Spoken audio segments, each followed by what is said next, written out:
Ozempic, Wegovy, Manjaro. Sound familiar? Are you taking any of these? These are the newest, hottest miracle drugs that many physicians think that are on the market right now for weight loss and for type 2 diabetes. Do you know the risks that are involved when you take these synthetic GLP peptides?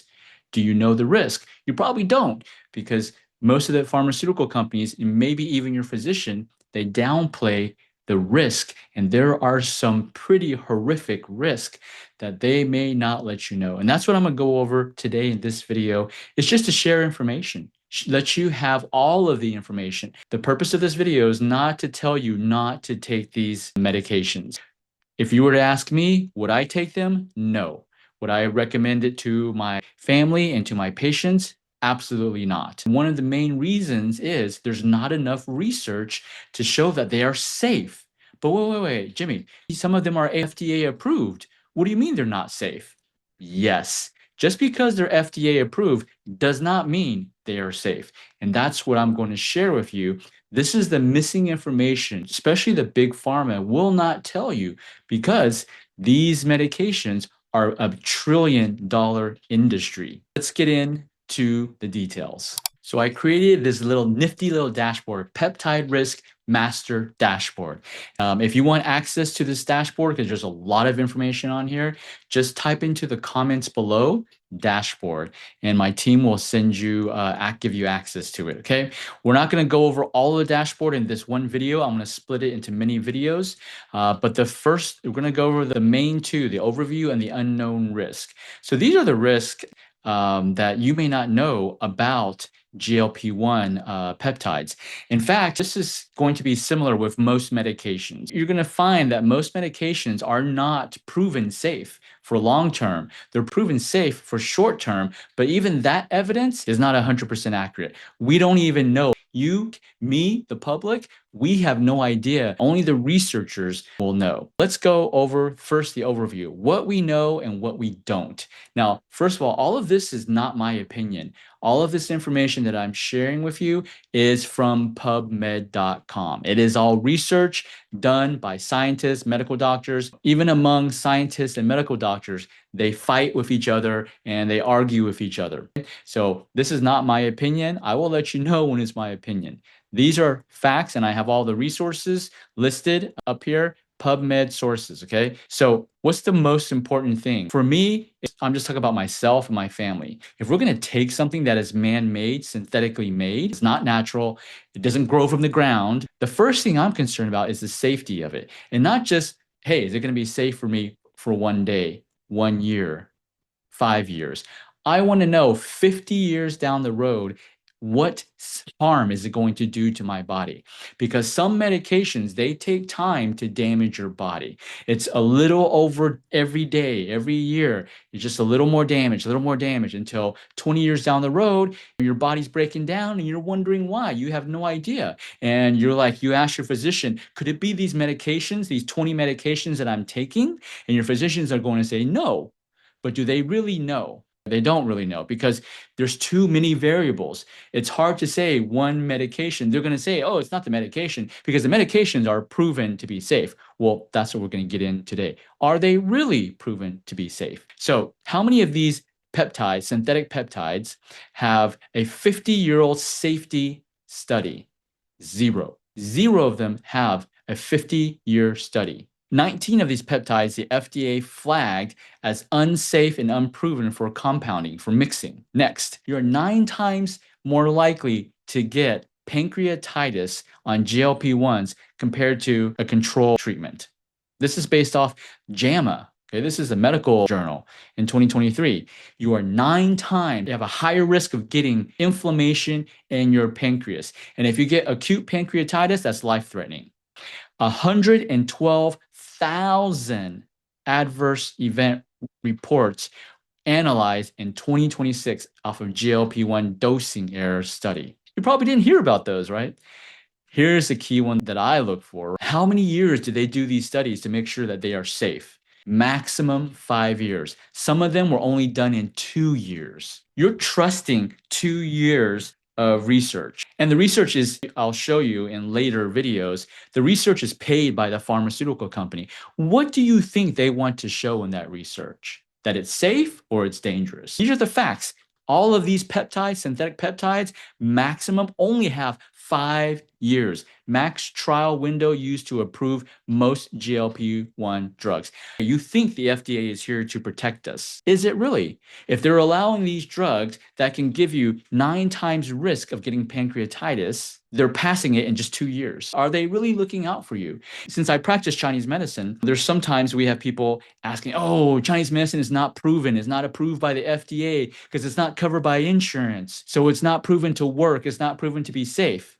These FDA approved drugs have been proven to have a 9 times risk and 112,000 adverse reactions, and yet the FDA still approves it in only 2 years. And they're so-called studied, researched. Core problem, no peptide drug, GLP-1 or wellness class has a 50-year human safety study. None of them. As in the public, how do you know for certain these drugs are safe? Because there is zero study on it. So when they say there's a study to prove that it's safe, they're not lying. They're just not telling you that it's not for 50 years. It's only for 2 years. What happens after 5 years? They don't know. You're the guinea pig because you're the one taking them right now. So FDA approval, what does it mean? Benefits outweigh known, guess what? Short-term risk. Not proven safe for lifetime use. So this is not just for peptides. This is for all medications. You think the FDA is here to help you and to keep you safe, and that's what it's supposed to be doing, but is it really doing the job that you want? I'm not here to answer that. I'm just here to show you the facts, okay? Don't shoot the messenger. So the FDA, they approve all drugs for when the benefits outweigh known short-term risk. What does that mean? All drugs have short-term risk. All drugs have side effects. That's the definition of medications, right? All drugs have short-term risk. But when the benefits outweigh these short-term risks, they're not going to kill you in 2 to 5 years. They may kill you in 10 years, but they won't kill you in 2 to 5 years. But none of them have been proven safe for lifetime use, right? If you're taking these synthetic peptides, right, or any drugs on the market, you are the long-term study since the drug is on market. Let me take this opportunity to also give you a disclaimer. I am not a physician.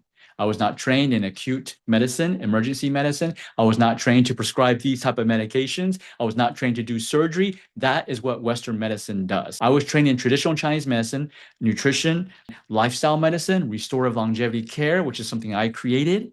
My focus is on helping our patients' organs, our patient's body regain their ability to heal itself so that their body reverses their disorder, so that their body heals their health conditions. I don't do any of the healing. My team doesn't do any of the healing. We just assist our patients' bodies to do it.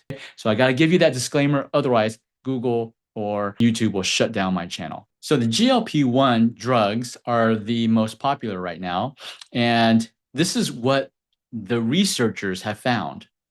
They have found the GLP-1 drugs, the semaglutide, to increase your chance of getting pancreatitis by 9x. It's 900 times. You're also, when you take these drugs, you have a double risk of getting gastroparesis. Basically, your stomach starts to empty slower. But the problem is when you get off these medications, you still are left with that problem. And that creates a whole number of nutrition deficiency problems, okay? You have 2 times the risk of getting bowel obstruction, constipation. There are thyroid cancer signals, acute kidney injury in vulnerable patients. The max trial window, they only ran it for 5 years. Even in these 5 years, they found all these problems. So after 5 years, they don't know what other problems are going to happen to you. The next one, BPC 157. There's no FDA approval for human use. The FDA actually flagged this one for impurity risk, animal data only for most safety endpoints, angiogenesis tumor support concern unresolved. What does that mean? Actually, if you have cancer, if you have a tumor, it makes it more cancerous. Gray market purity unknown. Okay, so you may have a risk. They're not listing what's the risk. Of course, they're not going to share that. If they have to tell you that if you take this peptide that they made, you're going to get cancer, the FDA is not going to allow it. Another peptide, CJC 1295, you see increased heart rate, insulin resistance, edema. Oh, it's just going to poison your liver. If you have some type of cancer, it's just going to make it worse. It's going to spread even faster, right? Heart failure concern, you've got heart problems, it might just make your heart stop. So not FDA approved. Key risk factors. So the GLP-1s, which are the most popular ones right now, right? They have the highest risk. So GLP-1 also are very high risk to damage your pancreas and gallbladder, your cardiovascular. You've probably heard that these peptides are supposed to help your cardiometabolic panel, right? Your cholesterol, your heart is supposed to help it while you're taking it. Well, guess what? Just like any other man-made medication, whatever the medication is used to treat also has a side effect: thyroid cancer signal, kidney injury, tumor. Why does this keep happening? Because FDA approval standard, that's the problem. The FDA approval standard says benefits outweigh known risk, but none of them have long-term safety.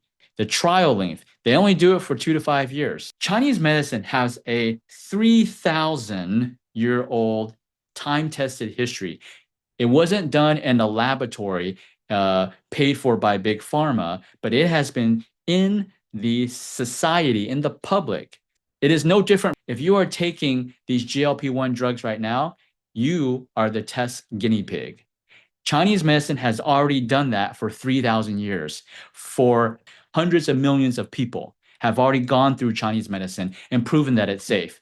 But because big pharma doesn't control Chinese medicine, so they want to promote Chinese medicine is not proven safe. You got to be careful of these herbs. They can be toxic, heavy metal, but they don't talk about this. The own drugs they're producing has so many life-threatening side effects. 30-year effects are unknowable at launch. So FDA is approving these big pharma companies to sell these medications to you, the public, with very little research, very little safety concerns, okay? You got to ask yourself why. Post-market surveillance, real people must be harmed first before data accumulates. Guess who those real people are? If you're taking them right now, you are. If you get any of these kidney injury, thyroid cancer, right, you already had a pre-existing problem. When your cancer accelerates and gets worse, you go from stage 1 cancer to stage 4 in just 1 year. The pharmaceutical companies have lawyers that are going to prove that, to say that it was not their drug because you already had cancer when you took this medication. Lobbying. Document clinics dispensing FDA flagged peptides due to lax enforcement. So FDA has very lenient enforcement for the big pharma. Why is it so lenient for things that can kill us, but it's so strict for things that can actually help us? You got to ask yourself that question. If you're taking these GLP drugs, you are carrying all the risk. The seller carries almost none of it legally. So, hey, again, I'm not telling you what to do, but you need to know this information. So the unknown and partial known risk. Lifetime effects are modeled statistically. What does that mean? That means there's no research done. They are assuming the risk through statistics. Do you know what the definition of assume means? It means to make an ass out of you and me. That's what the word assume means. When you assume, usually you are wrong. Not observed in real people for decades. So 20 to 30-year organ damage is structurally unknown at approval. So when the FDA approves big pharma to sell these drugs to you, 20 years down the road, will your organs die because of these drugs? There is no research done. Will it be harmed by these drugs? There's no research done. If you take these drugs for 20 years, what is the damage to your organs? There is no research done for the safety of it. Okay, this is what is not known long-term. Thyroid cancer signals exist. Conflicting studies, long-term cancer risk explicitly uncertain per regulators. That's just another way of saying there were cancer risks, but there's so-called not enough people had that thyroid cancer accelerate or was caused, right? And they just don't want to report it. Pancreas, 20, 30 years of GLP-1 stimulation in pancreatic tissue, unknown, right? Pancreatitis confirmed elevated early. So in these 2 to 5 years, your pancreas is already getting affected. But late fibrosis and chronic damage is unknown. But it's already causing, in 2 to 5 year study, they already had healthy people. They don't allow sick people into their studies. Healthy people should be able to eliminate toxins. Their bodies are able to eliminate toxins, drugs faster than sick people. If in healthy people in 2 to 5 years, these drugs are already damaging their pancreas, what happens if you are an unhealthy person, your organs are already damaged, and you take these drugs? You just got to think about that. Gallbladder, rapid weight loss, stones, sludge, cumulative gallbladder damage, unknown. Cumulative. Do you know what that means? That means you take it, every dose, it just keeps on adding, just more toxins. It's like if you were to drink gasoline every day. You drink gasoline every day. Maybe the first day your body's able to eliminate the gasoline, but you drink it every day. Eventually, it's going to break down your body. That's cumulative effect. Eyes and nerves. Rapid glucose changes linked to eye complications. So in 2 to 5 years, people taking these drugs, they already had eye complications. Observational studies ongoing. If the studies are still ongoing, why did they release this drug? Why did the FDA approve these drugs to be sold to you? Kidney dehydration, driven acute kidney injury. 2 to 5 years, you already have kidney injury. I'm not going to go through all of this. You can read through this. Take your time to read through this, right? Insufficient information to know whether it would cause harm. Angiogenesis means cell growth, new cells growth, usually cancer, right? May support tumor feeding. So some of these wellness peptides may feed your tumor. So some physicians believe we all are carrying some type of tumor. Maybe it's dormant, right? It's not active. It's not malignant. We all have cancer cells in our body. And when they clump together to form a tumor, sometimes it spreads, sometimes it's just dormant. Taking these wellness peptides may feed it to make it malignant. Malignant means they'll start making babies, right? Extremely thin human data. Pituitary DNA damage shown in animal study. Pituitary is your master hormone gland. If you damage that, all of your hormones will be out of whack. Fatal risk, ipamorelin. Fatal risk means it killed somebody. One clinical trial stopped early because of heart failure. Heart failure, your heart just stopped. Again, if you want access to this, comment dashboard below and my team will get you access to this, right? I know I've just spread a lot of negative news about peptides, but this is just information that you probably didn't hear. You probably weren't given by your physicians. Some physicians love this new peptide, some don't. You need to talk with your physician, point out all these side effects, point out all these risks. You need to decide. Physicians and practitioners like me, our job is not to make the decision for you. Our job is to give you all the facts so that you can make an educated decision, right, for yourself, for your own health, your family's health. That is the purpose of a healthcare practitioner. It is not to force you into anything. Now, of course, some people don't care. They just want this instant fix. They want to lose weight, drop 50 pounds in a week. They want their diabetes to just magically go away. They don't care if they're going to die next year, right? I know everybody's got different goals, different opinions. That's for you to make. It's not for me to make the decision, right? So future trainings, I'm going to go over the rest of the dashboards. There's more shocking information that you don't know about not just peptides, but how the FDA approves drugs. Again, the FDA, I'm not saying they're bad. They do some of their job, right? But sometimes there's some questionable decisions. But that's for you to decide. I'm just here to give you the information. And again, all this was not my opinion. It was from PubMed, research done by scientists and physicians, right? I'll see you at the next training.